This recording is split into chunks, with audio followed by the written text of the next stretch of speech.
Welcome back to another episode of Magical Insight with Luke Hillis, broadcasting from Fairfield, Iowa.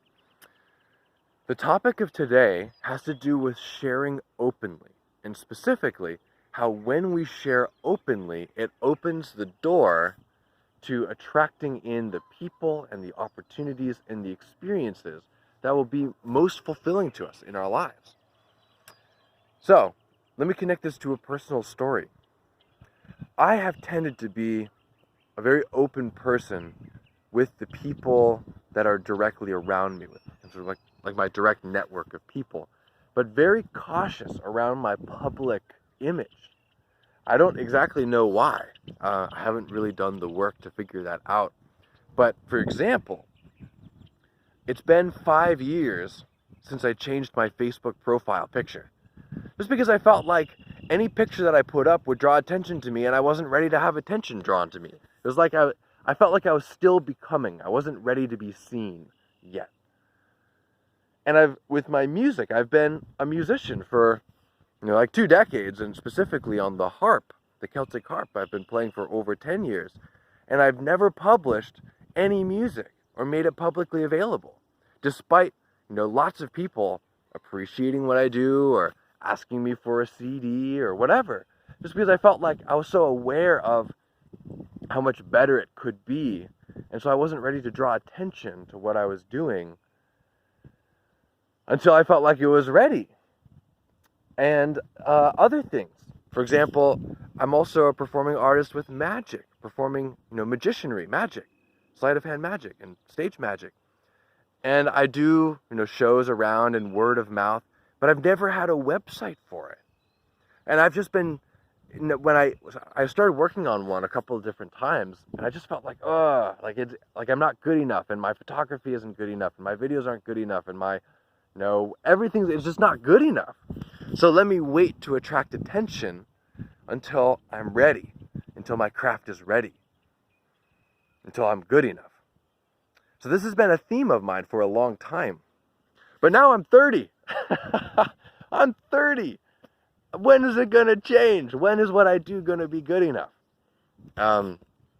So it really started to dawn on me too when I thought about it more, that it'll always be this way. What I do will always be infinitely worse than it could be. And it's like when you're walking, you can always see into the horizon. Your horizon from the past so where you were in the past, when you look, okay, here, let's have a look together. So when you look out and you see what's in front of you, it's like, oh, okay, once I get to that point, then I'll be ready, because you can't see any further. But then you walk, you grow, you raise your skills, your whatever, and then you get to that point, but then by that time, then you're seeing, a whole new vista ahead.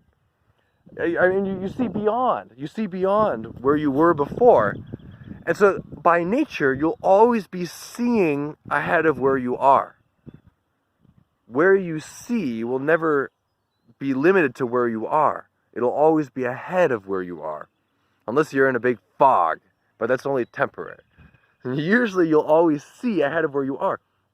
So if you think that you need to match where you are with where you can see, then you'll always be waiting. It'll always be that carrot dangling in front of you, but you never bite into it. So what I'm saying is that my realization was seeing that what I do will always be infinitely worse than it could be, and infinitely better than it could be. Because, for example, if we're using the example of that vista over there, that horizon over there, well, that's where I came from, So it'll always be, whatever I do will always be infinitely better and infinitely worse than it could be. So all I can do is just accept it as it is and appreciate it as it is. No, not just accept it, but appreciate it and love it. Find the beauty in what it is right now. Whatever it is, about a skill or about myself or anything. And so with that, so then this ties back to the original point, is that as long as I'm hiding who I am and what I'm doing from the world, then how will anyone really know me? How will anybody see me and be like, oh, that's a person that I want to connect with? Or be like, oh, that person would be great for this opportunity. Or, oh, that's a person I want to experience this with. I want to share this with. How will anyone know who I am if I don't share it openly? And you could think, well, people should take the time to get to know who I am. But think about it for yourself. If you go walking around somewhere and you see, tens of people or hundreds of people, and you're like, well, I want to get to know who's really a good resonator, who would really resonate with me, how would you know? So it's the same thing for them. They look at the whole mass of people, and they don't have time to get to know everybody. They need something that draws them in. They need something that says, oh, you're my kind of person. Or you would fit this opportunity really well. And how do you do that? You do that by just sharing openly.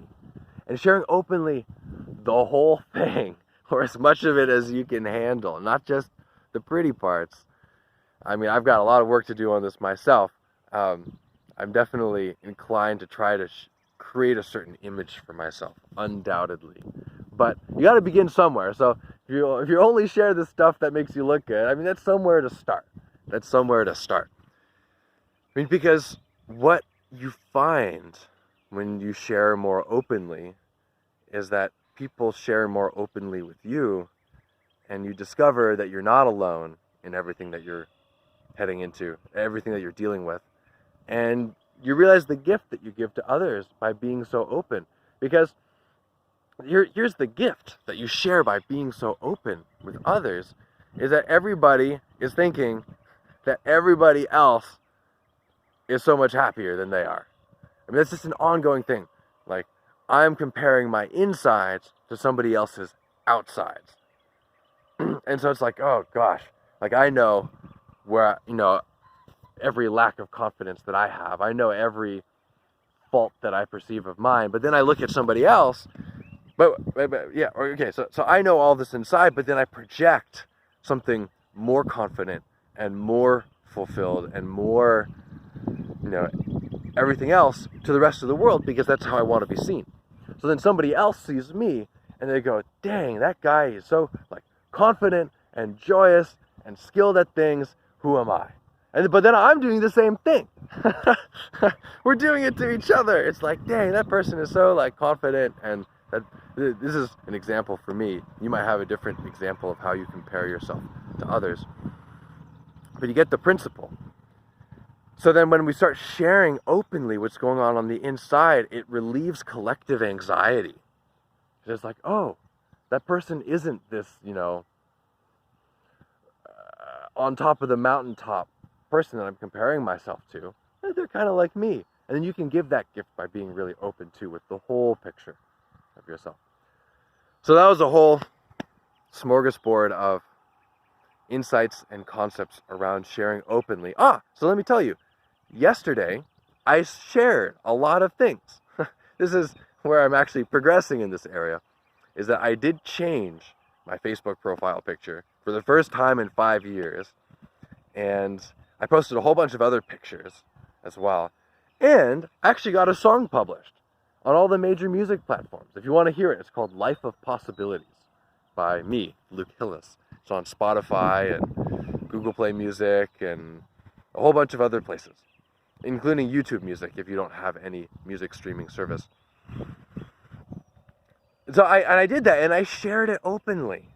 So I'm deciding that whatever are the potential risks that come with sharing openly, they're less than the risks, the guaranteed risks of not sharing openly.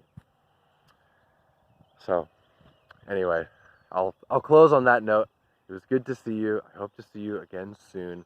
This is Luke Hillis from Fairfield, Iowa.